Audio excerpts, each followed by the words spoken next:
A ver, primero que nada, agradecerles a todos por participar en este curso y a los organizadores por la invitación, ¿no? Mi nombre es Daniel Carrera, eh, soy ingeniero de minas, 13 años de experiencia en minería.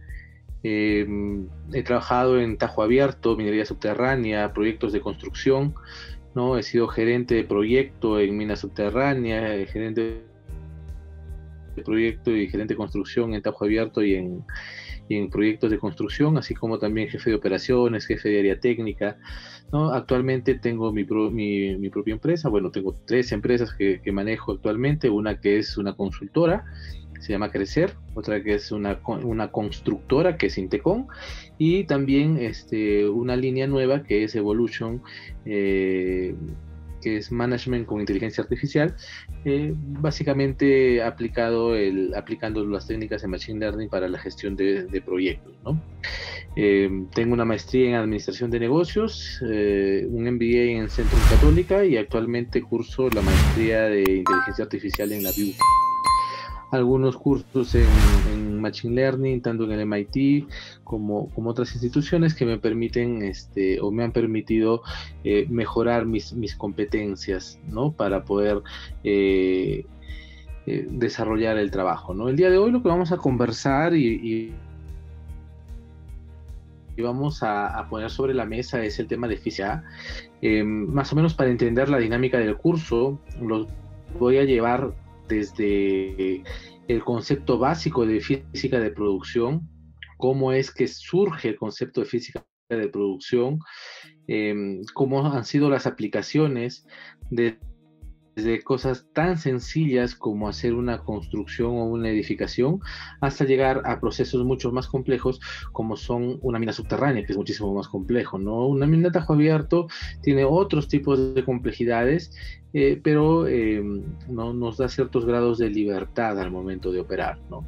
Entonces, esa es la dinámica del curso, hablar de física de producción.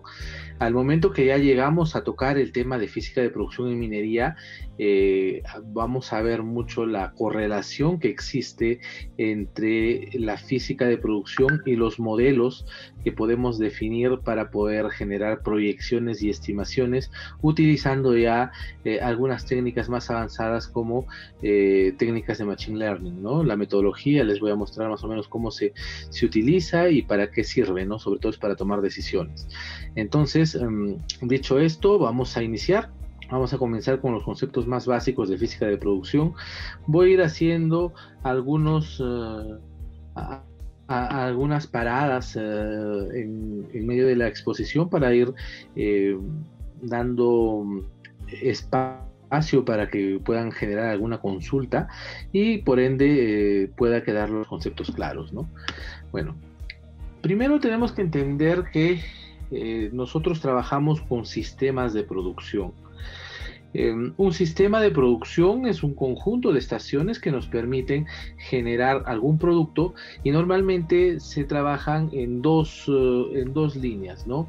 Lo que son los sistemas de producción continua por push, que quiere decir que son sistemas de producción de ritmo acelerado, ¿no? Y al terminar el trabajo en cada operación o unidad pasa a la siguiente y así sucesivamente. Por ejemplo, nosotros en minería tenemos sistemas de producción push, ¿no? Porque normalmente, por ejemplo, en minería subterránea, luego de que realizas la ventilación del frente, pasas a hacer un desate, luego del desate pasas a hacer una limpieza, luego de hacer la limpieza pasas a hacer el sostenimiento o el chocleteo en función del tipo de roca que tengas, haces el sostenimiento, luego de eso perforas, cargas, vuelas, y así sigue el ciclo, ¿no? Haces la ventilación, luego nuevamente servicios auxiliares y continúa el ciclo. Entonces, un sistema de producción push es cuando tienes que terminar en una estación de trabajo para que pase a la otra, ¿no? Son sistemas dependientes, no terminan siendo sistemas independientes, sino que dependen uno del otro, y que realmente son muy sensibles a variación en su efectividad por la presencia de alguna restricción o de un mal cálculo de la variabilidad que pueda existir en el sistema. ¿ya? Entonces hay que tener en claro que hay dos tipos de sistema. El otro tipo de sistema es el producción por lotes o pool, ¿no?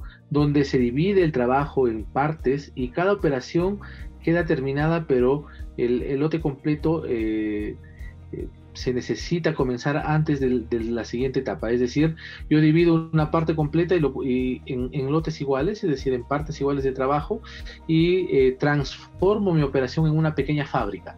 ¿Cómo así, ingeniero? Por ejemplo, si nosotros habláramos de una planta de gaseosas, todos los días tú produces una cantidad mínima de gaseosas, ¿no? Nosotros en producción también podemos llegar a tener divisiones de lotes de trabajo, ¿no? En lotes iguales, de tal manera que podamos terminar fragmentos parciales de todo este trabajo, pero que todos los días generen producción. ¿No? Por ejemplo, imagínense que en la mina ya no estamos hablando de la parte productiva, sino estamos hablando de la parte de infraestructura. Nos encargan hacer algún proyecto no sé, pues en el botadero, un efluente, es la construcción de un efluente, la construcción de la fundación del botadero. Se pueden lotizar de tal manera que nos den un metraje o una cantidad de trabajo continua todos los días, ¿no? De tal manera que los recursos sean mejor utilizados. En todos los casos se puede utilizar la producción por lotes, no. Depende mucho, ¿no? Por ejemplo, en una mina subterránea no puede segmentar la producción por lotes porque es una obra lineal. En obras masivas sí se puede tener operaciones por lotes, y ya les voy a hacer más ejemplos para que les quede claro, ¿no? Y nos permita optimizar recursos. Entonces, un sistema de producción va a ser un conjunto de estaciones de trabajo que van a permitir generar un producto. Por ejemplo, en una mina superficial, en un tajo abierto, es un sistema de producción, la perforación, la voladura, el carguío, el transporte, ¿no? El depósito en el botadero, ¿no? Son unidades de trabajo, ¿no? La producción en la planta, ¿no? Y al final, eh, una unidad de producto tiene que pasar por todas las estaciones de trabajo para que puedan generar una producción continua. Una producción por lotes es distinta. Ya les voy a dar en breve algunos ejemplos, ¿no? Ahora, ¿por qué es importante trabajar con estas cosas? Porque van a ver la gran utilidad al final de entender los conceptos de la física de producción, de los sistemas de producción, porque lo que nosotros vamos a buscar siempre en cualquier operación o en cualquier proyecto es generar modelos productivos. Si yo genero un modelo, y vamos a hablar mucho de modelos en la parte final, yo voy a poder generar un sistema, voy a poder generar una serie de pasos consecutivos. Y recuerden que la excelencia se obtiene no por lograr hacer algo bien una sola vez, sino porque nosotros logramos repetir todos los días de manera excelente un proceso. Eso es llegar a la excelencia, hacer que todos los días se repita de manera excelente un proceso, porque lograrlo una vez es fácil, ¿no? Ahora, ¿cómo logramos que sea continuo? Generando sistemas de producción que permitan soportar un mismo ritmo, ¿no? Un mismo takt time. Ya vamos a hablar de qué es un takt time. Hay otros tipos de sistemas de producción que son producción bajo pedido, ¿no? Este tipo de sistema de producción se activa bajo el requerimiento, ¿no? No es que empujen uno tras otro o que se divida la torta en varios lotes, no, sino que en función a pedido. Si yo pido, recién se activa. En nuestros casos, ¿no? En minería casi no utilizamos esto, ¿no? Esto se utiliza, por ejemplo, cuando hay minas grandes, las Bambas, por ejemplo, tenía un área que se llamaba Project Delivery, que en función de los requisitos o los requerimientos que tengan, no sé, pues el área de molienda, el área de planta, se generaban, se pedían proyectos al área de construcción y a pedido activaban toda la logística para poder generar un proyecto. Entonces, son otros tipos de sistema de producción que no necesariamente se aplican en todos, ¿no? Pero sí también se pueden aplicar. ¿Cuáles son los principios básicos de la física de producción? Primero habíamos hablado que la física de producción son un conjunto de estaciones, ¿ya? Por lo tanto, cada una de estas estaciones va a tener lo que nosotros conocemos como capacidad de producción. Capacidad de producción es la velocidad de producción, el rendimiento que tiene esta estación de trabajo para poder transformar el recurso que pasa por esta actividad, por esta estación de trabajo. Normalmente, no todas las estaciones de trabajo poseen una misma capacidad. Por ejemplo, ustedes, si es que están en minería, sabrán, si yo hablo de los rendimientos de una perforadora, por decir, ¿no? No sé, hablemos de un tajo mediano, una SKF, una SKS 11, ¿no? Que estamos perforando bancos de 6 metros, tienen rendimiento promedio de 60 metros por segundo, perdón, de 60 metros por hora de perforación, y que podemos tener, no sé, pues en función de la malla, una malla de 4.5 por 5, ¿no? En voladura, podemos tener una estación de trabajo que me produce en promedio 2.000 cubos, que son equivalentes no sé, a 3.500 toneladas. Eso es su equivalente producción por hora. Si yo lo comparo con otra estación de trabajo como el Carguío, no sé, pues imagínense una pala RH 120, una pala RH 90, cuyo rendimiento está oscilando entre los 1.500 o 1.400 toneladas por hora. Ya en un solo sistema, que es el sistema de producción de mina en Tajo Abierto, tengo una estación de trabajo, que es la perforadora, que está con 2.000, y tengo otra estación de trabajo, que es una excavadora, que está con 1.500. Tienen diferentes capacidades de producción. Entonces, cuando nosotros vamos así midiendo las capacidades de producción de cada una de las actividades o de las estaciones de trabajo de un sistema de producción, siempre encontramos los famosos cuellos de botella. ¿Y qué es un cuello de botella? Un cuello de botella viene a ser la estación de trabajo que me limita el ritmo de producción. ¿Por qué? ¿Qué pasaría si en lugar de esta estación 1, que tiene una dimensión 8, esta estación 2, 6, esta estación 3 tiene 10, la estación 4 tiene 3 y la 5 tiene 6?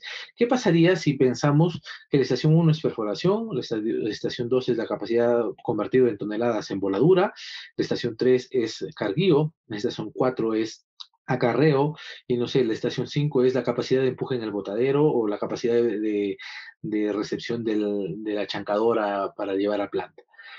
Si nosotros tenemos esto, o va a aparecer un nuevo concepto, ¿no? ¿Cuál es el rendimiento de la estación de trabajo y cuál es el rendimiento del sistema?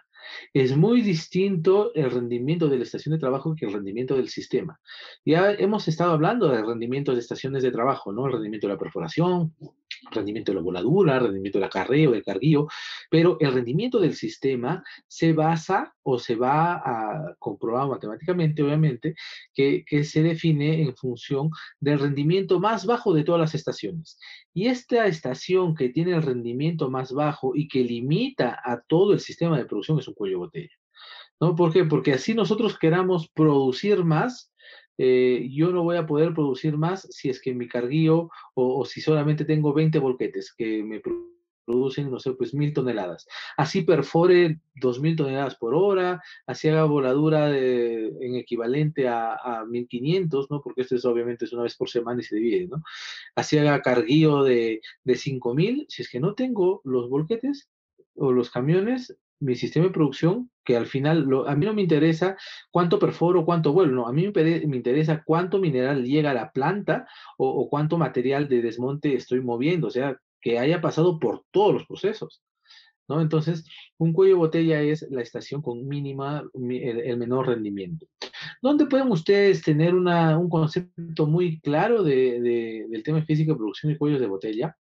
Hay una obra bien chiquita, y en video, si quieren, lo revisan, que se llama La Meta, ¿no? La Meta es un video de un empresario que tenía una fábrica y le piden ciertas ciertos niveles de producción y productividad y no entendía por qué, si es que estaba haciendo supuestamente todo bien y los rendimientos individuales eran altísimos, no terminaba de producir lo que él quería, ¿no? Entonces, lo que pasaba era que su esquema de trabajo, de pensamiento, estaba definido en rendimientos instantáneos, más no en rendimientos de sistema. Entonces, cuando nosotros tenemos actividades dependientes, ¿no? Un tema de producción de actividades dependientes, lo más importante es que podamos definir cuáles son los cuellos de botella y cómo es que podemos maximizar su cantidad de producción, ¿no? La capacidad del sistema lo va a tener este cuello de botella, ¿no? ¿Cuál es el ciclo de mejora continua? Es sencillo, hay que identificar el cuello de botella y hay que aumentar el cuello de botella para poder generar mayor capacidad de trabajo del sistema, ¿no? Por ejemplo, si ya sabemos que este 4 es el cuello de botella, lo que tenemos que hacer es incrementarlo. ¿Cómo se incrementa el cuello de botella? Es fácil decirlo, ¿no? Los cuellos de botella se incrementan por dos cosas. Uno, por utilización de la capacidad ociosa, y ese término es una frase muy corta, pero es muy potente entenderla. ¿Qué significa optimizar o utilizar la capacidad ociosa del recurso? Normalmente, ustedes deben haber visto que todos los equipos tenemos estudio de tiempos, ¿no? En los estudios de tiempos, que tenemos las 24 horas y les dividimos en las horas que están para mantenimiento, las horas que están planificadas, las de producción, las de traslados, ¿no? Las de trabajos complementarios y las horas efectivas, ¿no? Lograr que un equipo tenga mayor utilización nos permite mejorar el cuello de botella. Por ejemplo, ¿ya?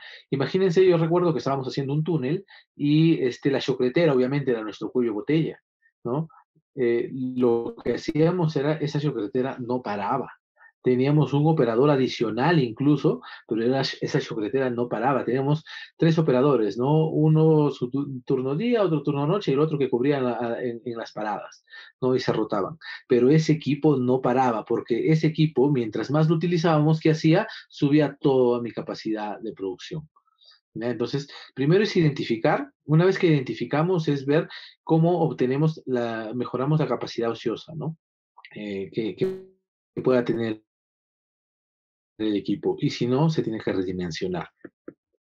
¿Qué significa redimensionar? Que una vez que ya opté por subir toda a la máxima capacidad de mi cuello de botella, mi estación de trabajo, tengo que redimensionar mis otros equipos, ¿no? Mis otras estaciones de trabajo, porque de repente tengo volquetes en exceso, de repente estoy utilizando horas en exceso de equipo, tengo un equipo muy grande para cargar y tengo que cambiarlo, ¿no? Vuelvo a redimensionar. Redimensionar implica haber actualizado todas las estaciones de trabajo a la máxima capacidad del cuello de botella. Esto nos va a permitir tener un sistema libre de grasas, es decir, sin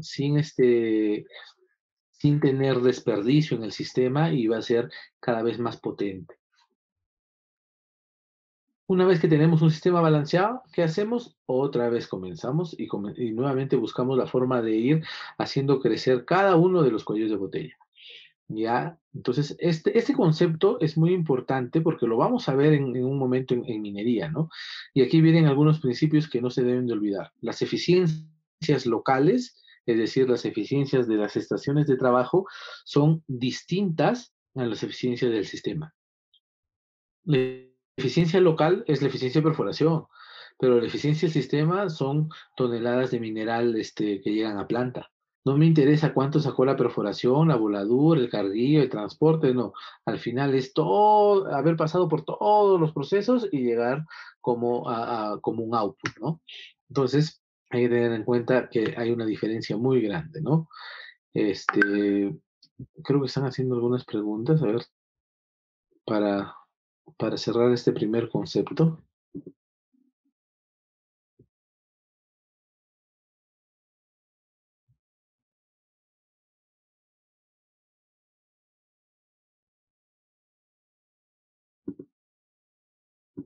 Vamos continuando entonces.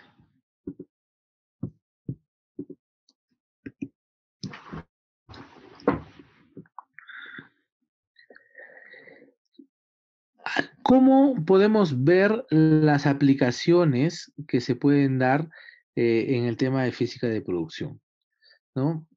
Es importante conocer estos dos tipos de sistemas que son los que más utilizamos. El sistema push, es el que empuja la producción desde el inicio, es decir, mientras más produce la estación de trabajo precedente, la estación de trabajo subsecuente avanza más rápido. El tipo de trabajo pool es el que jala, ¿no? Horarios, ¿no? Es otro tipo de producción. Y ambos son muy importantes para que nosotros podamos entender cómo funcionan estos sistemas de producción. Yo creo que la forma más viendo ciertos ejemplos, ¿ya? Vamos a ver algunos ejemplos. La primera aplicación de la física de producción, el primer ejemplo que les puedo dar es el ejemplo del tren de actividades. ¿Qué significa un tren de actividades? Un tren de actividades es una metodología Lean que se utiliza para proyectos lineales. ¿Qué significan proyectos lineales? Son proyectos que tienen un proceso de construcción repetitiva, ¿no? Pero que son espacialmente de forma lineal, de tal manera que no nos permite dividirlo en lotes, ¿no? Que es el pool, eso les voy a enseñar en un momento. Entonces, ejemplos de proyectos que son lineales. Un túnel es lineal, una carretera es lineal, la construcción del tren eléctrico fue lineal, ¿no? Entonces, esos son las actividades lineales. Entonces, el tren de actividades es una técnica que nos permite lotizar y hacer equivalentes a las estaciones de trabajo, ¿no? Para que puedan balancearse de tal manera que, como decíamos, al igual que una fábrica, todos los días se genere un avance igual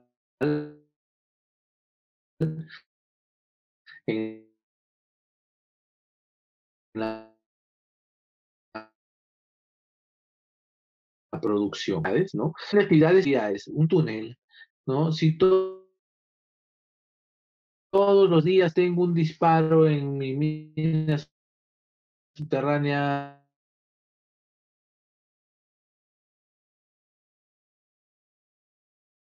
porque estoy haciendo, y todos los días saco 4 metros de avance, tengo un sistema balanceado de producción, ¿no? Programación rítmica, ¿no? Porque no hay un día que tengas más producción y otro día te quedes sin nada de producción, no.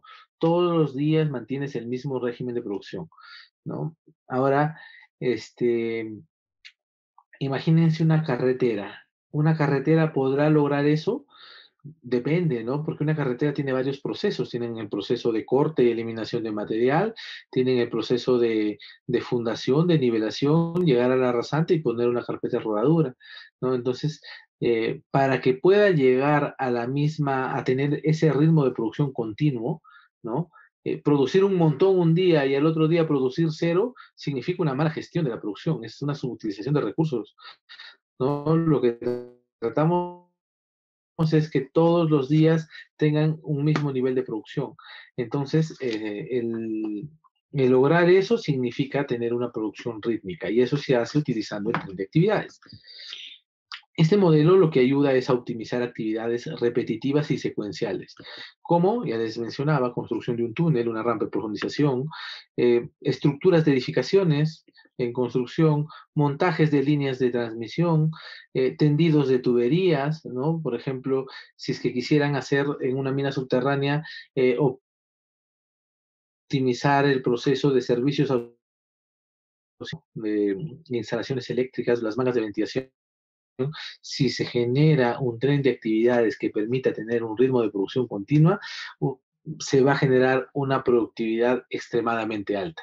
Pero ¿qué pasa? Que nosotros normalmente en la mina al principio no planean y lo que hacen cuando no planean es atender emergencias, urgencias, ir como bombero de uno u otro frente. Entonces, eso no permite pues que se genere la productividad que estamos esperando. El tren de actividades lo que permite es que tu producción sea continua todos los días y que no falle, ¿no? Eh, ¿Cómo podemos aplicar el tren de actividades? ¿No? Tenemos que aplicarlo en proyectos donde la variabilidad es reducida. Para poder entender esto, hay que tener claro el concepto de variabilidad. ¿Qué es variabilidad? Variabilidad son todos los parámetros que no podemos controlar, ¿no? Que salen de nuestro alcance, ¿no? Por ejemplo, el tipo de roca, lo podemos controlar, si bien tenemos sondajes, pero no tenemos una información tan precisa como para saber qué tipo de roca tenemos en cada lugar, ¿no? O vamos a tener. Cuando llegamos y ya lo observamos a la roca in situ, ahí recién vamos a entender qué tipo de roca tenemos. Hacemos uno, dos, tres disparos, puede cambiar, puede haber, estar cruzando una falla y cambie totalmente la configuración. Entonces, es una variable un poco más alta, ¿no? Hay más variabilidad. Entonces, la variabilidad son cosas que no podemos controlar. La idea del tren de actividades es aplicarlo en actividades que no tengan mucha variabilidad, que tengan algo más práctico, ¿no? Una mina subterránea, si es que está ordenada, se puede aplicar, si es que no, van a sufrir un poco. En un tajo abierto se aplica de todas maneras, ¿no? En la construcción de un túnel hay poca variabilidad, a pesar dependerá mucho, ¿no? Ahora, si por ejemplo estoy construyendo eh, no sé, pues un sistema de agua en el Callao por la zona roja, ¿no? Donde es más complicada. Para los que no son peruanos, el Callao es un barrio bastante complejo y tiene este, presencia de sindicatos muy fuertes, ¿no? Entonces, es prácticamente imposible poder controlar qué día les pueden generar un plantón o les pueden generar algún tema complicado en la seguridad de las personas. Es variabilidad. Y si no lo puedo controlar, complicado que lo aplique, ¿no? Tendría que utilizar algunos buffers para poder mejorar mi tren de actividades, ¿no? Físicamente se aplica el tren de actividades cuando físicamente el trabajo es divisible en partes iguales. Si el trabajo no lo puedo dividir, ¿no? Porque, no sé, pues la forma del proyecto, de la operación o lo que me están pidiendo no se puede dividir en partes iguales, va a ser muy difícil que aplique el tren de actividades. Ahora, cuando se aplica el tren de actividades, la eficiencia de todo el sistema se optimiza, ¿no? Ya vimos que el rendimiento del sistema es el más complejo que podemos encontrar, ¿no? ¿Qué características tiene un tren de actividades? Es un sistema de producción, ¿no? En el cual ya no tienen esta variabilidad de las estaciones, sino que tienen un sistema balanceado, ¿no?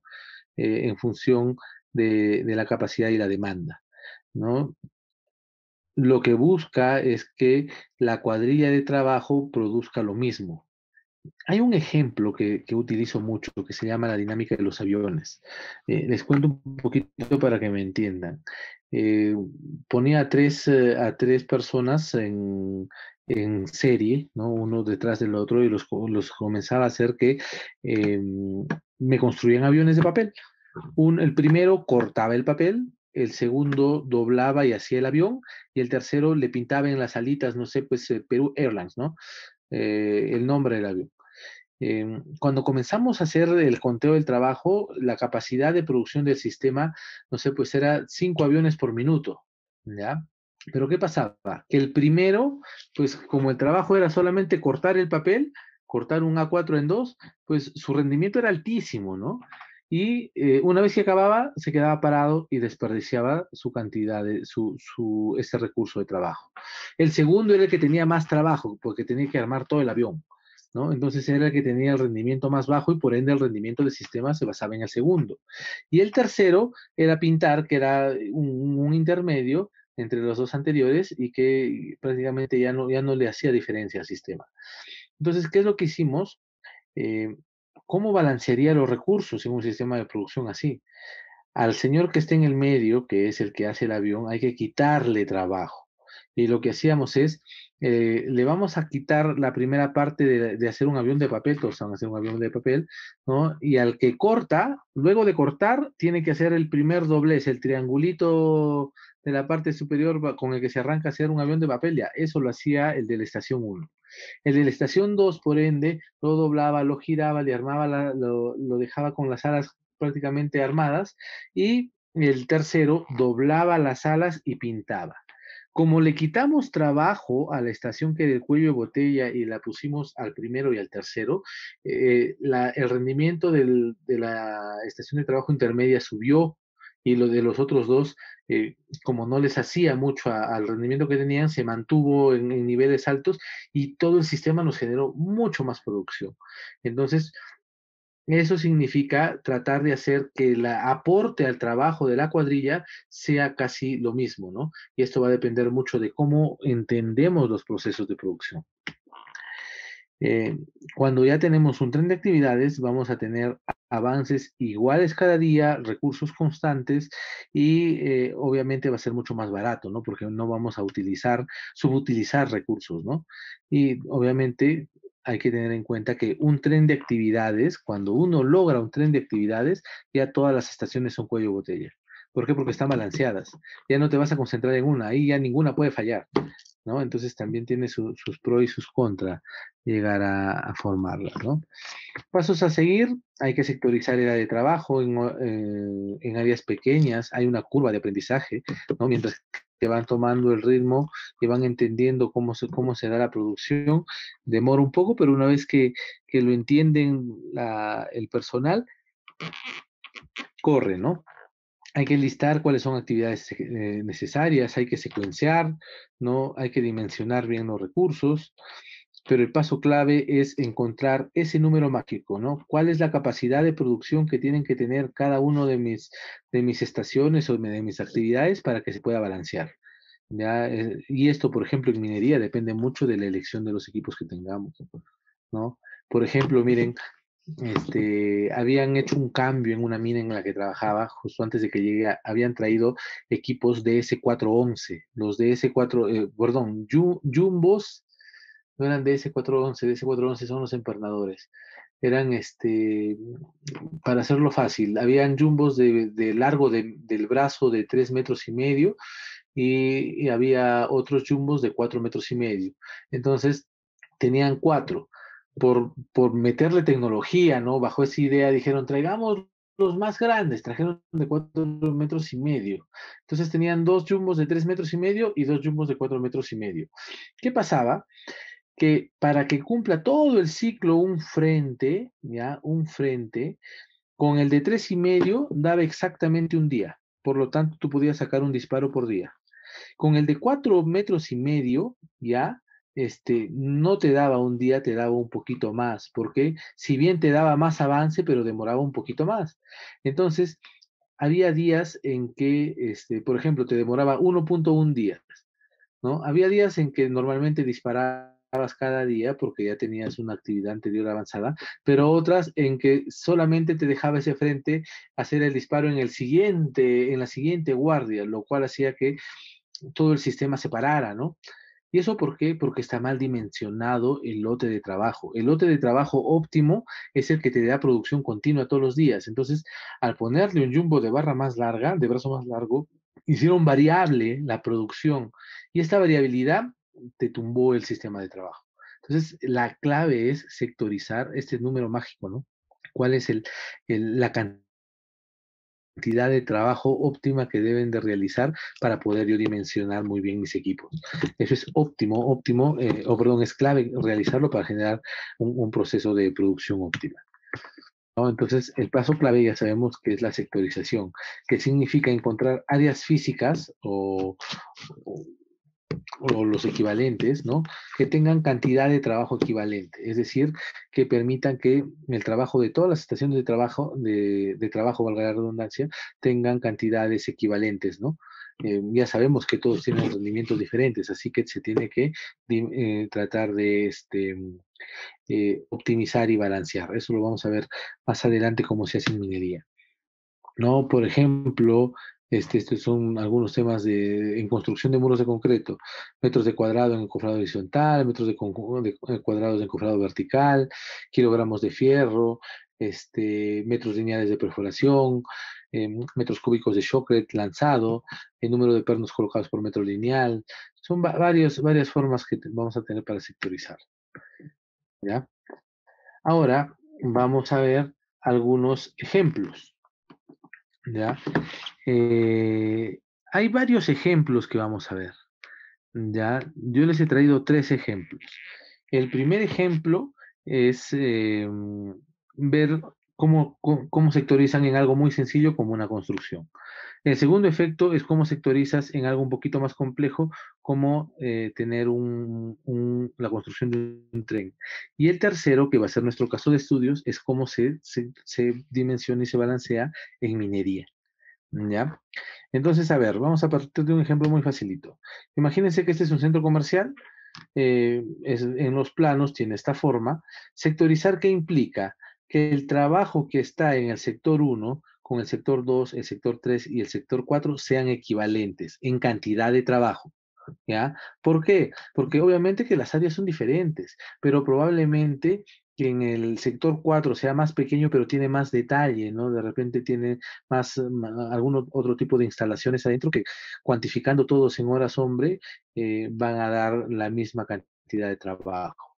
Entonces, lo primero es sectorizar en áreas que sean equivalentes en cantidad de trabajo. ¿Se puede subsectorizar? Claro que sí, miren. El sector 1 se subsectorizó en varios sectores del A a la F, ¿no? Una vez que tienen eso, se listan las actividades que son lineales, ¿no? En este ejemplito tienes 8 actividades.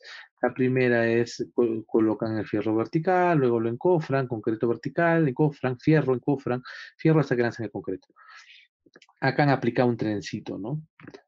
Es decir, que la misma cantidad de trabajo que hacen en la cuadrilla 1 en el segmento 1, le va a permitir que cuando él pase al segmento 2, o perdón, cuando él pase a hacer la segunda actividad, el segmento 2 ya pueda tener una cuadrilla con una actividad diferente, ¿no?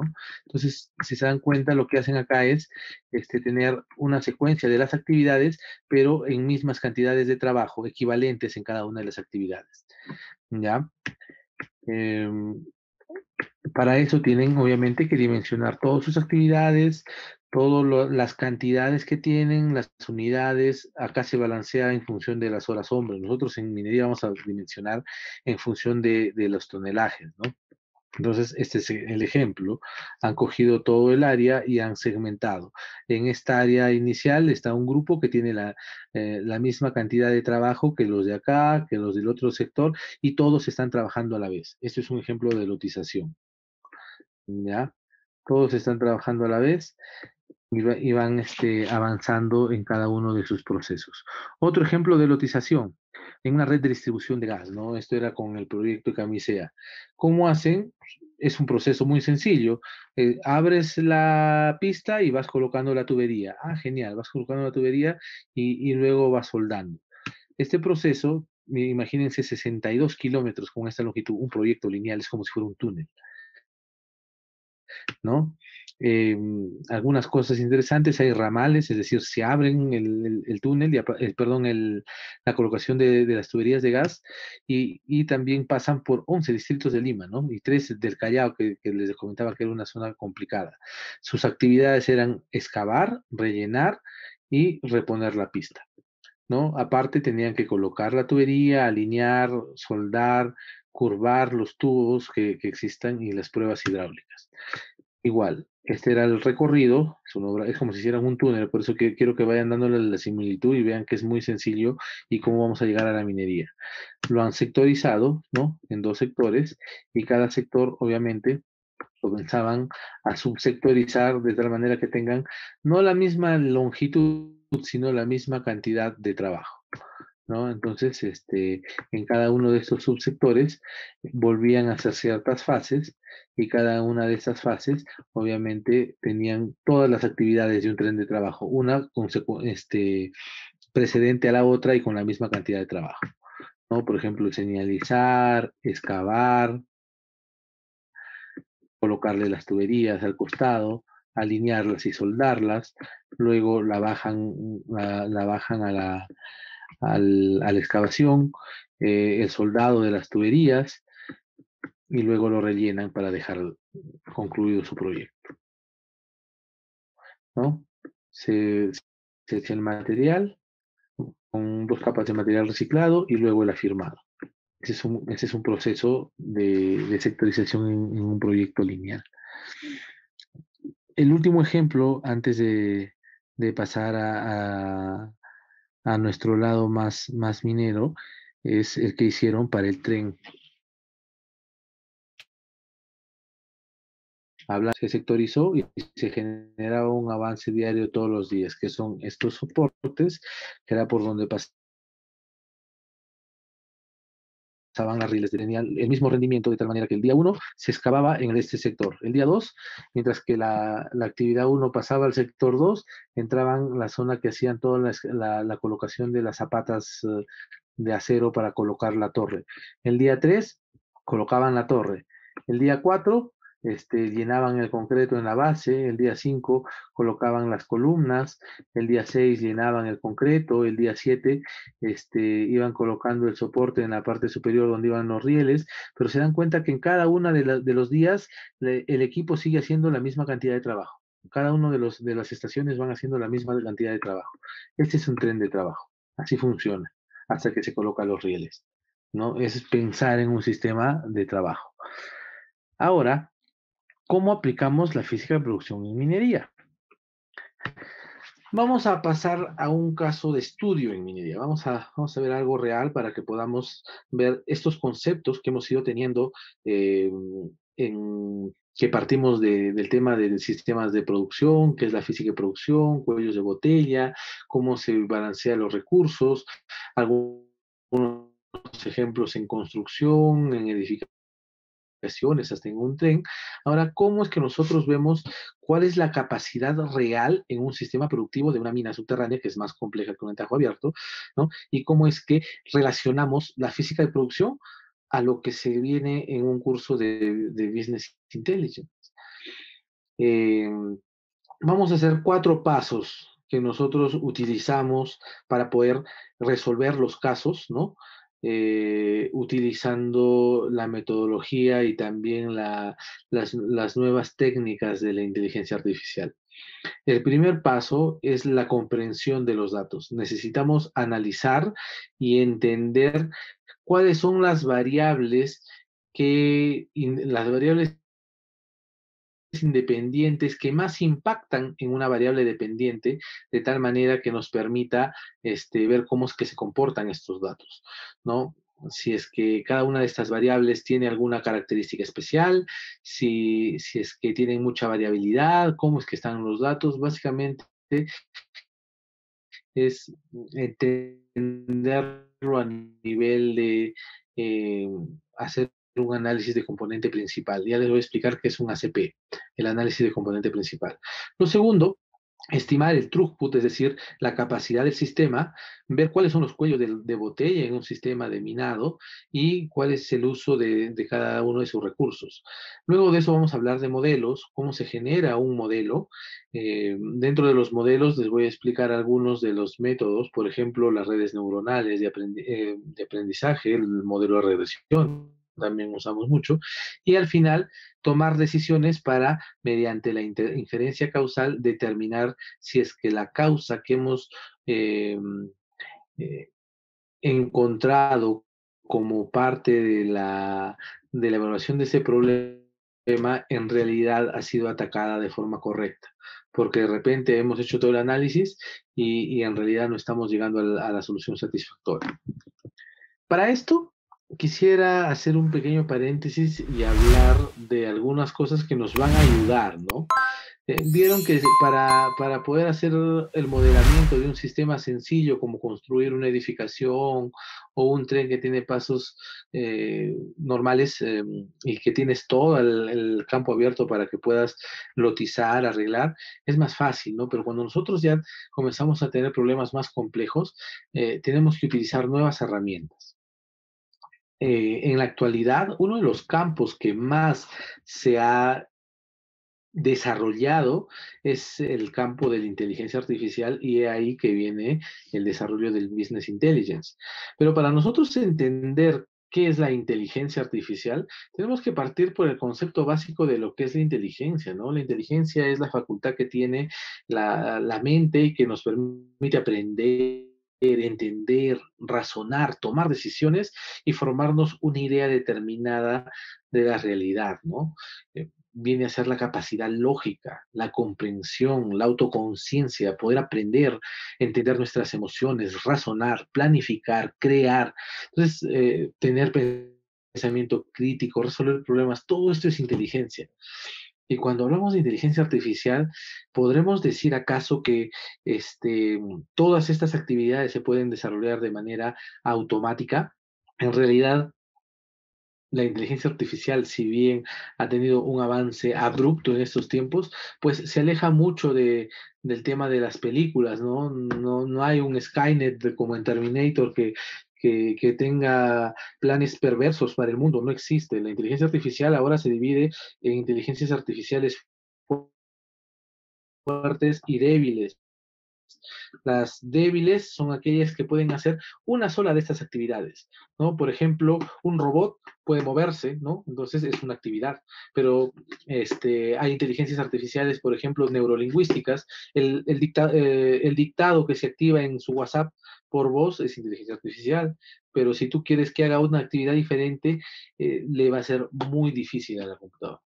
¿No? Entonces, las inteligencias artificiales fuertes, que son aquellas que pueden hacer más de una sola función, todavía no existen en realidad.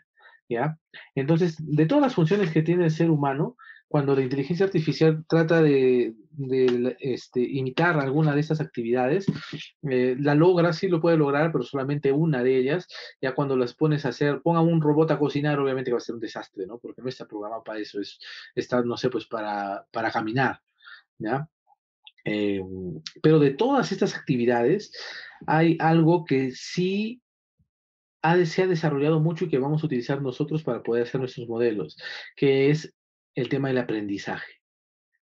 El aprendizaje que viene a ser entender los modelos, entender la causalidad de cada uno de los fenómenos, sí se ha automatizado y el aprendizaje automatizado viene a ser lo que conocemos como Machine Learning. Y el Machine Learning, que es el aprendizaje automatizado, es lo que una de las ramas más fuertes que basan o en las que se basan tanto el Business Intelligence como el Business Analytics.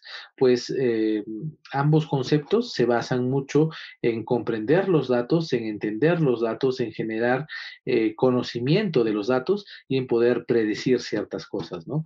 El Analytics obviamente que se soporta mucho más que el Intelligence. El Intelligence solamente mira hacia el pasado, automatiza datos, da rendimientos, genera alguna segmentación, mientras que en el Analytics generamos predicciones mucho más potentes, ¿no? Entonces, la inteligencia eh, que, que, nosotros vamos a utilizar es el tema del aprendizaje y las técnicas que aparecen pues como parte del Machine Learning son en función de estos tres tipos de aprendizajes. El aprendizaje supervisado, el aprendizaje no supervisado y el aprendizaje por refuerzo.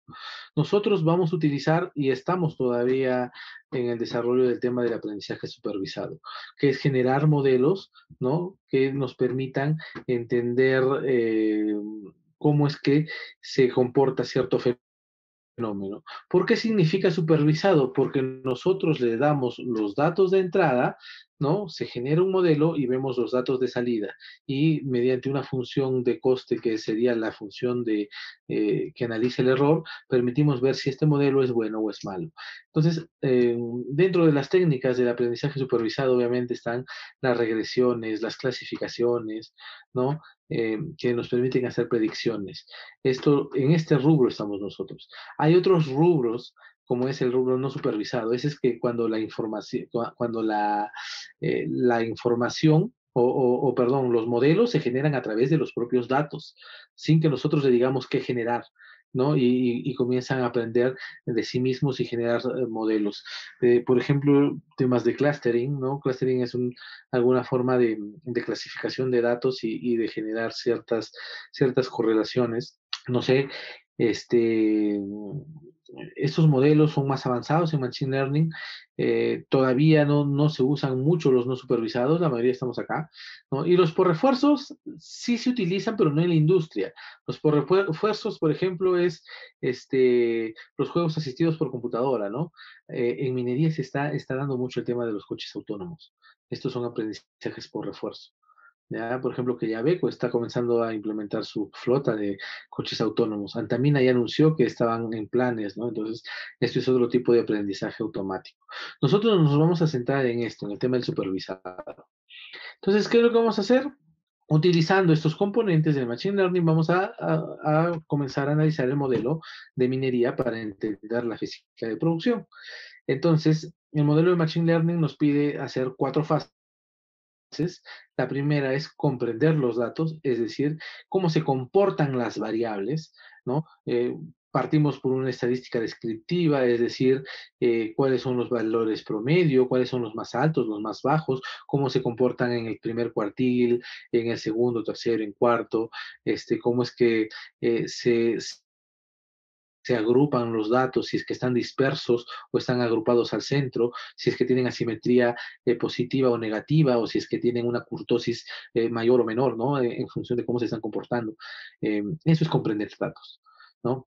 Hacer predicciones ya es utilizar los datos para que podamos generar ciertos modelos. Por ejemplo, el modelo de regresión, el modelo de clasificación, el modelo de redes neuronales. Hoy yo les voy a explicar rápidamente el de regresión y el de redes neuronales. Una vez que ya hicimos un modelo que trate de explicar esta información, lo que sigue es tomar decisiones. Pero tomar decisiones no significa escoger. Escoger no es una toma de decisión. Tomar decisiones implica la disminución de la incertidumbre. ¿Por qué? Porque las decisiones se toman sin certeza absoluta. Si ustedes tienen la certeza de que apostando, no sé, pues en el juego de lotería van a lograr tener ganar dinero, pues apuestan y ganan, no tienen ninguna decisión que tomar. Pero si es que hay un grado de incertidumbre, ¿no? Le dicen la probabilidad es 1 en 1 millón. Uy, ya mi decisión cambia, pues, ¿no? Ahí ya, si me voy a hacer por un tema de azar. Entonces, las decisiones en una operación minera, en un modelo de producción, son decisiones sin certeza absoluta. O sea, hay muchas variables que a veces no controlamos y por lo tanto vamos a tener que disminuir el riesgo. ¿Ya? Entonces, las técnicas que usamos es, obviamente, que en función de estas predicciones que tenemos, vamos a generar la toma de decisiones sin certeza absoluta mediante unos fundamentos y algunas aplicaciones. Una vez que tomamos la decisión, lo que hacemos es determinar la inferencia causal. Es decir, si es que en verdad la decisión que he tomado está atacando al problema que he planteado. ¿Ya? Y si no, tengo que volver a hacer todo el proceso de nuevo. Entonces, ¿cómo se comprenden los datos? Hay varias formas. Una de ellas se denomina, por ejemplo, el análisis de componente principal. ¿Ya? ¿Qué me permite hacer esto? Imagínense, nosotros normalmente trabajamos en dos dimensiones hasta en tres, ¿no? Eh, Imagínense que tenemos, vamos a hablar de la variable ley, ¿ya? Antes de 1940 que aparece Materon y ingresa con el modelo de la geoestadística, nosotros en minería solamente teníamos la estadística para trabajar las leyes, ¿ya? Entonces, la estadística lo que hacía era medía, obviamente, la estadística descriptiva, que era la media, la mediana y la moda, y un poco de estadística inferencial para saber cómo se comportaban las leyes, ¿no? ¿Qué es lo que teníamos acá? Teníamos un error inmenso, ¿no? Era muy errático los cálculos, muy difíciles de predecir. Luego, en 1940, llega Materon y dice, ¿sabes qué? Ya no solamente vamos a utilizar, porque acá hay una sola variable, es la variable ley. Ya no solamente vamos a utilizar una magnitud, porque si bien la estadística se encarga de ver cómo es el comportamiento de una dimensión, de una variable, nosotros en la geoestadística, agregamos ya Materon, usamos ya de ver cómo se comportan más variables. Por ejemplo, pongámosle la coordenada de la X, la Y, la Z y obviamente su valor ley, pues, ¿no? Entonces le agregó las coordenadas a su modelo. Esto que se llamó la variable regionalizada, ¿no? Entonces, ¿qué es lo que está haciendo? Lo que está haciendo es está tratando de modelar, ¿no? Matterhorn trató de modelar una realidad que era cómo estimar unas leyes en un yacimiento, ¿no? Y pasó de una variable a cuatro variables y con eso fue un boom, ¿ah? Esto ha sido, hemos tenido mucha mejora al momento de poder estimar las leyes en un modelo de bloques con este modelo matemático. Ahora la pregunta es, si nosotros quisiéramos ver cómo se comportan las leyes y en realidad yo les dijera que no solamente son afectados por la dimensión, sino que aparte esta función ley tiene afección del X, del Y, del Z, del tipo de roca, de la densidad, de la presencia de agua, del grado de alcalinidad, de, no sé, pues 500 variables. ¿Cómo harían ustedes para que logren generar la mejor estimación de esta ley, ¿no? Teniendo una cantidad inmensa de variables. La geoestadística es un campo tan complejo como el que les acabo de plantear y que en realidad no es que sea complejo, sino que está utilizando más variables para generar, ¿qué es lo que buscamos siempre? ¿Ah? Acá teníamos un error regular, ¿no? No es un error malo. ¿Cómo se mide el error? Cuando el Z estimado, o la ley estimada lo comparas con la ley real. Cada vez que hay una variación de esto, el error es grande, ¿no? Acá el error, si esto era grande, acá sería el normal. Nosotros lo que queremos es disminuir el error, que cada vez nuestros modelos geológicos sean más precisos, utilicemos más variables. Ya, para saber de las 100 variables que pueden existir, cuáles son las variables que mejor representan esta variable ley, eh, no las podemos utilizar al azar. Entonces, el análisis de componente principal es una metodología que nos permite trabajar este, escenarios, ¿no? O relaciones multivariables, múltiples variables, y reducir esta gran cantidad de variables a las variables que realmente inciden más en el efecto que tenemos. ¿Esto no les suena a algo? Si yo les hiciera un, una analogía, podríamos decir que es como el Pareto, ¿no? El 80-20, ya. Esto es, en lógica es parecido, pero en matemática es distinto, ¿no? ¿Por qué? Porque lo que hace el análisis de componente principal es generar un análisis de correlación de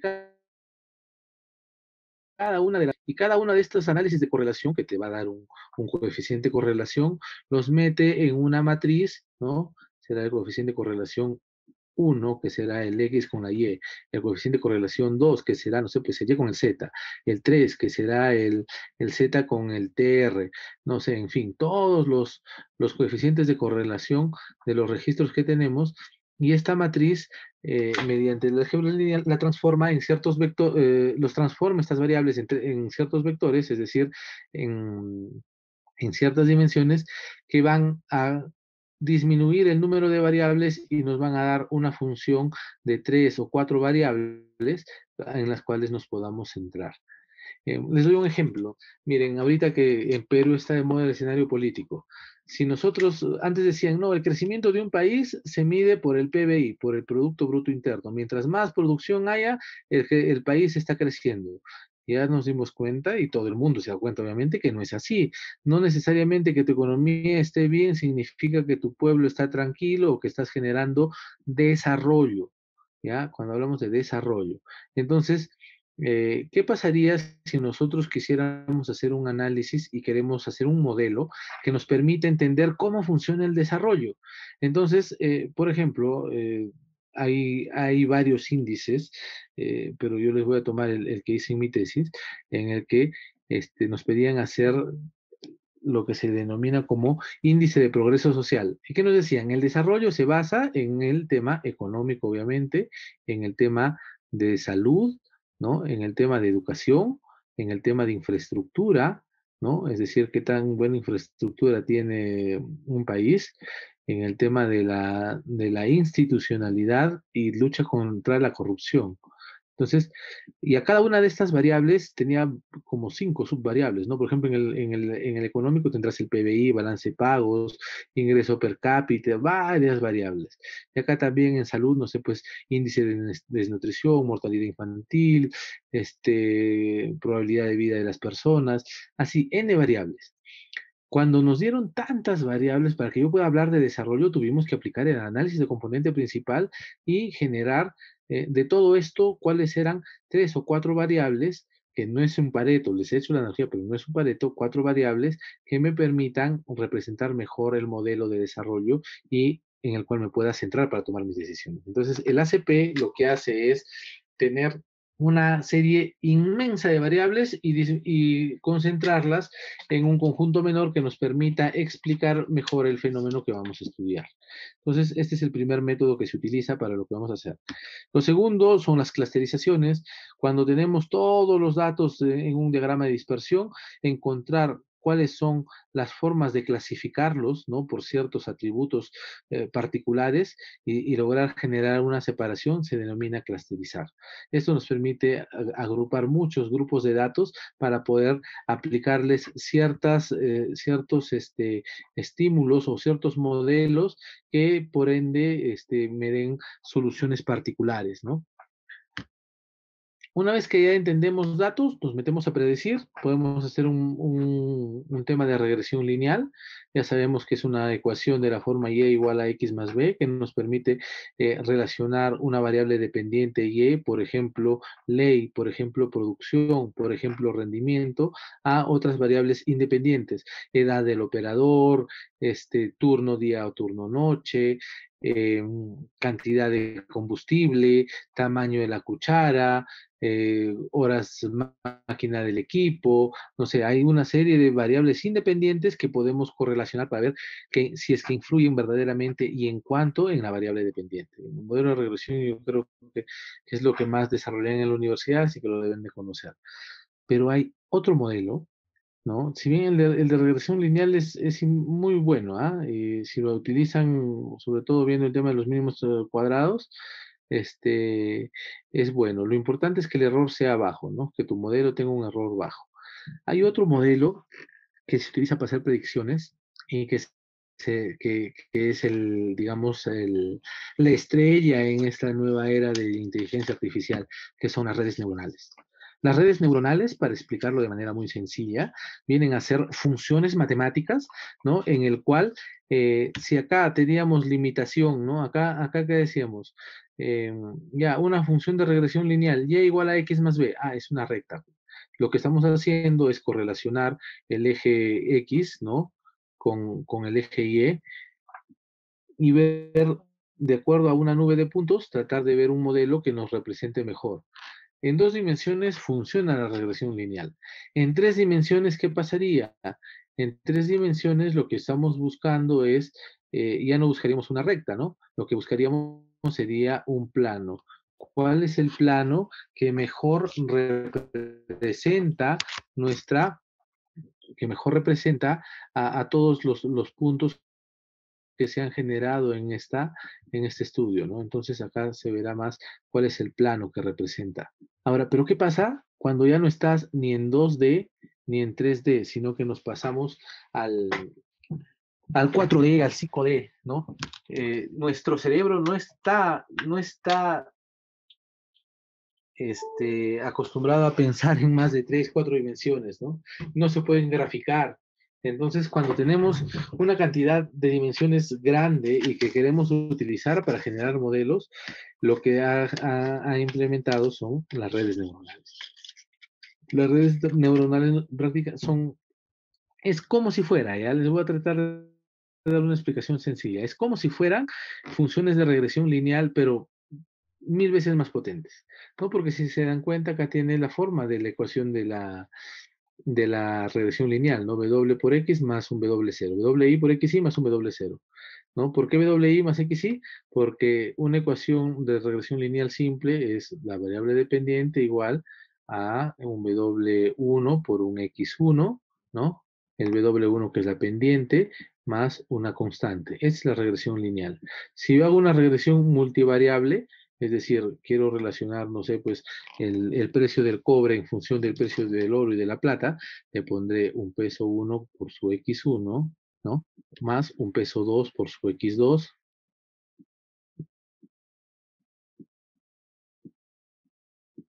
más una constante. Ya, una red neuronal lo que hace es tener n veces esto. ¿Ya? Pero ustedes saben que si yo sumara una ecuación de regresión lineal con otra ecuación de regresión lineal, con otra ecuación de regresión lineal, ¿cuál sería el resultado? Una ecuación de regresión lineal. Entonces mi modelo no tendría sentido. ¿Para qué voy a hacer un modelo así? Existe una función, ¿ya? Acá según lo que hace, digamos, voy a hacerlo en términos gráficos, es que le da cierta particularidad a cada una de estas funciones que he generado, ¿no? De tal manera que hace variar el modelo y le permite que no sea una regresión lineal, sino que nos da un modelo mucho más confiable. Entonces, ¿qué es lo que hace una red neuronal? Una red neuronal son unas funciones matemáticas que nos permiten hacer análisis de correlaciones con n variables y no solamente en el campo lineal, sino que mediante una función de activación genera un modelo muy avanzado que nos permite tener un, un error cada vez más bajo, ¿no? Acá la función de costes, que es el error, baja, ¿no? Eh, y se itera, ¿no? Este es un modelo que aprende por sí solo, se itera. ¿Cómo se itera? Mediante el algoritmo de descenso de gradientes, si es que quieren buscarlo. El descenso de gradientes es una metodología eh, que permite a ese modelo en Machine Learning trabajar y repetirse una y otra vez hasta que el error queda casi nulo, ¿no? Entonces, esos son los modelos de predicción. ¿No? Y así funciona, ¿no? ¿No? Acá tiene su función que trata de correlacionar, ¿no? Cada uno tiene su función particular, ¿no? Que trata de correlacionar. Y estas funciones se correlacionan, ¿no? En función de entre ellas mismas y cómo se le va agregando ciertas capas hasta que tenemos una salida. Esta salida viene a ser el valor de predicción. Ahora, ¿cómo es que nosotros aplicamos esto en minería? A ver, en minería nosotros tenemos que entender que sí existe la física de producción porque es un proceso dependiente. Acá estoy tomando un ejemplo de mina subterránea. Y lo que tratamos de hacer o estamos enfocados es maximizar la utilidad. Es decir, que nuestro negocio no depende de cuántas toneladas producimos, sino que la utilidad que generamos sea la máxima. Entonces tenemos que lograr un modelo óptimo. Y para eso, ¿qué debemos de hacer? Aumentar el throughput. ¿Qué significa aumentar el throughput? Balancear nuestro sistema de producción de tal manera que la producción el rendimiento de la producción del sistema sea el máximo. ¿Qué más tenemos que hacer? Bajar el nivel de inventarios, es decir, estar dejando cantidades de trabajo en proceso, ¿no? Sino que todos traten de hacer la misma cantidad de trabajo para que no se desbalancee y por ende generar menores gastos de operación. ¿Qué es lo que normalmente se hace? Para poder hacer un modelamiento tenemos que comenzar a modelar primero el sistema de producción. ¿Qué quiere decir? Identificar los cuellos de botella.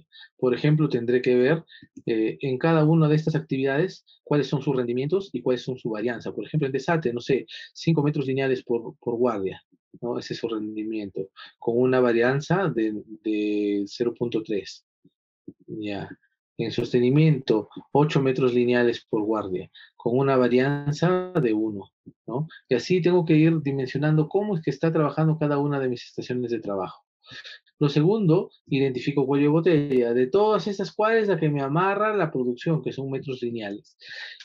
Una vez que tengo esto, tengo que ver que se aprovechen todos los recursos. Es decir, ¿se acuerdan del ejemplo de la de los aviones? ¿No?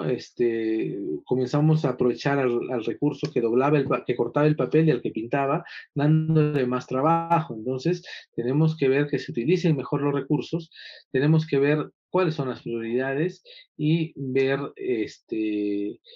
cuáles serían las restricciones del sistema, ¿no? Para poder lograr entender cuál es la capacidad del sistema. Para eso, analizamos actividad por actividad, estación de trabajo por estación de trabajo, ¿no? Estación de trabajo 1, estación de trabajo 2, estación de trabajo 3. Como ven, nuestro modelo es un modelo de dependencia, ¿no? Es decir, que tiene que pasar los recursos por la estación de trabajo 1, es decir, por servicios, luego por la estación de trabajo 2, que es decir, tiene que haber limpieza del frente, luego tiene que pasar por la estación de trabajo 3 y así hasta llegar a generar este, todo el ciclo de minado. Este es nuestro modelo. Entonces, para que nosotros podamos modelar utilizando business o utilizando machine learning, lo que tenemos que hacer es comprender qué pasa con cada uno de estos procesos, de qué dependen, de qué varían, cuáles son sus capacidades máximas y cuáles son los drivers de valor, es decir, cuáles son las cosas que me disparan o que me apagan la producción. Entonces, al hacer el análisis unitario de cada uno de ellos, determinamos los rendimientos por día, pero también identificamos cada una de las variables que influyen, ¿no? Por ejemplo, en la limpieza del scoop influye no solamente la cantidad de equipos, sino el tamaño de la cuchara, la distancia hacia el punto de acumulación, la densidad del material, hay más variables. Y todas las variables que nosotros no tengamos el control, la tenemos que dejar y parametrizar entre qué valores varían, ¿no? Por eso es que veían que le poníamos a estos las variaciones, los rendimientos, para luego cuando hagamos un modelo podamos simular. Estos son los metros, la capacidad de cada una de las estaciones de trabajo. ¿Cuál será la capacidad del sistema, por ende? Es la más baja, ¿no? Es decir, la capacidad de este sistema es lograr 23 metros lineales por guardia. Esa es la capacidad del sistema. ¿Cómo hago para que esta capacidad del sistema suba y se garantice? ¿Ya? Lo que hacemos es hacer un modelamiento. Modelamos. Acá hemos generado un modelito, ¿ya? Y este es el resultado del modelo. Hicimos un modelo de todas las actividades. Obviamente, por razón de tiempo, no les puedo enseñar cada detalle de las simulaciones, ¿no? Correlacionamos cuáles eran las variables y corrimos. Hemos utilizado, una vez que hemos generado el modelo, ¿no? Y que ya nos lanza un error bajo, hemos usado ese modelo, ¡pum!, y le hemos generado un análisis Monte Carlo.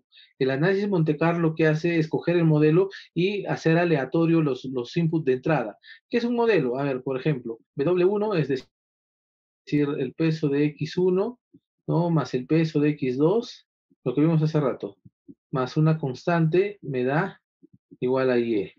Entonces, lo que hemos hecho es, ya tengo el modelo mediante el tema de regresión y redes neuronales, y lo que voy a hacer es aplicar Monte Carlo a este modelo. ¿Qué significa Monte Carlo?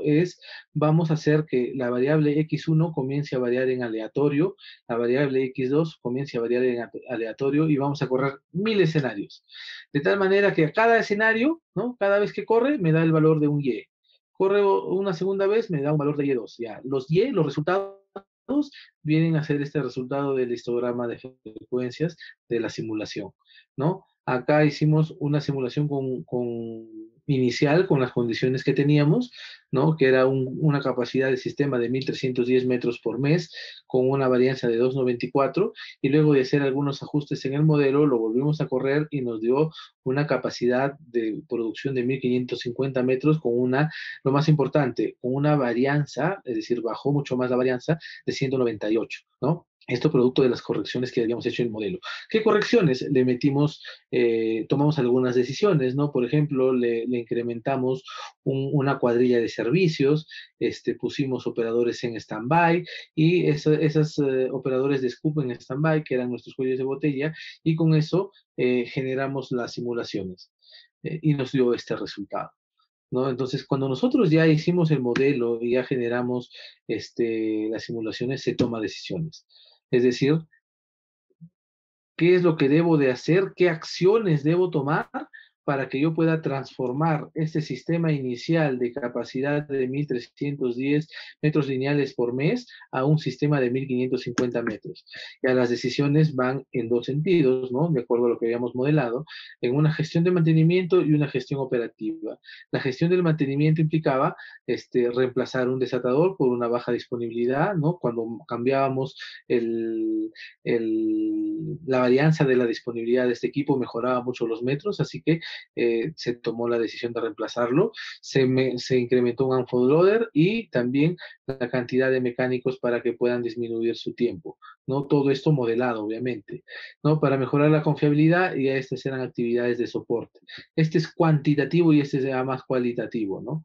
Repuestos estratégicos, equipos en stand-by, intervención en intervalos cortos, eso es cualitativo, ya son algunos complementos para soportar este cambio de recursos.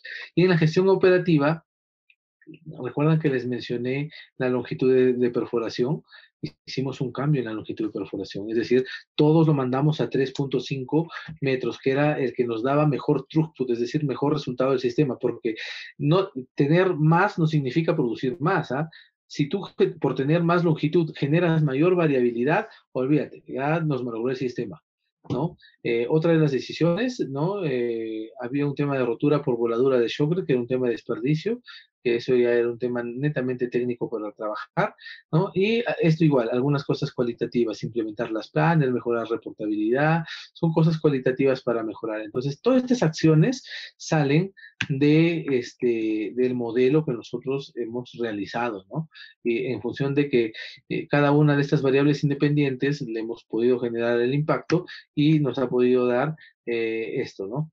Estas son prácticamente las variables que hemos ido moviendo que más han afectado al resultado. Una vez que tomamos decisiones, vemos la inferencia causal.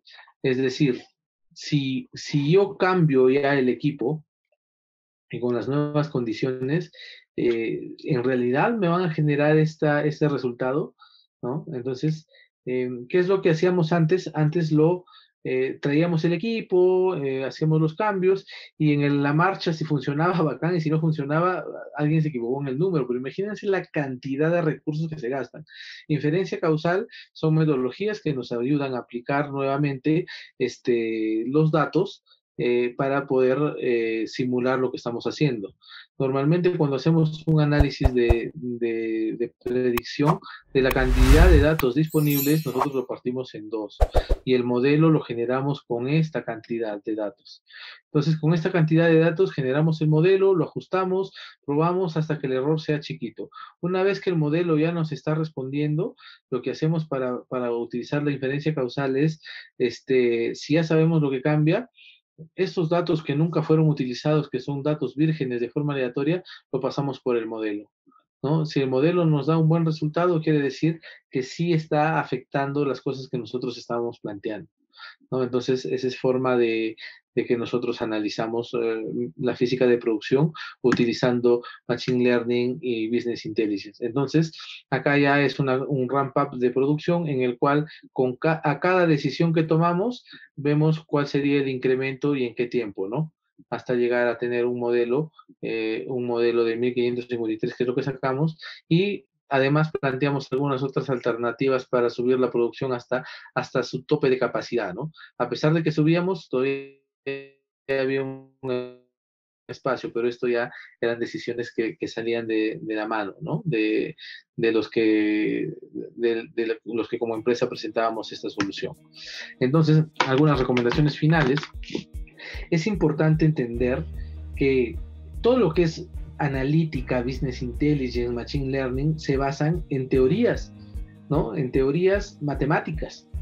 Esta matemática nos va a servir siempre y cuando nosotros conozcamos de nuestro negocio. Si no, yo no puedo modelar nada, la computadora no me va a dar nada. Yo tengo que saber de perforación, de voladura, tengo que saber de física de producción, tengo que saber no sé, pues si quiero hablar de voladura y fragmentación, puedo generar un modelo, pero para eso tengo que saber voladura. Entonces, la inteligencia artificial nos va a ayudar y es potentísimo para tomar decisiones, pero siempre y cuando mezclemos la ciencia con el arte. ¿Qué significa mezclar la ciencia con el arte? Mezclar las técnicas matemáticas para hacer pronósticos y modelamientos con el arte de preguntar. ¿Qué significa el arte de preguntar?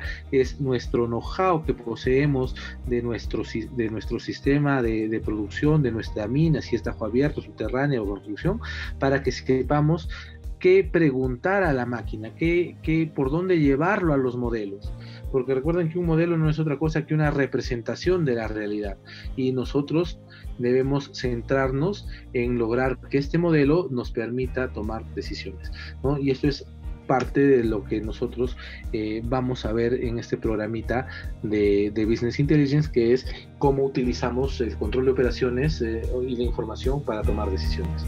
Bueno, eso era lo que quería compartir con ustedes. Los dejo y quedo atento si es que hay alguna consulta, ¿no?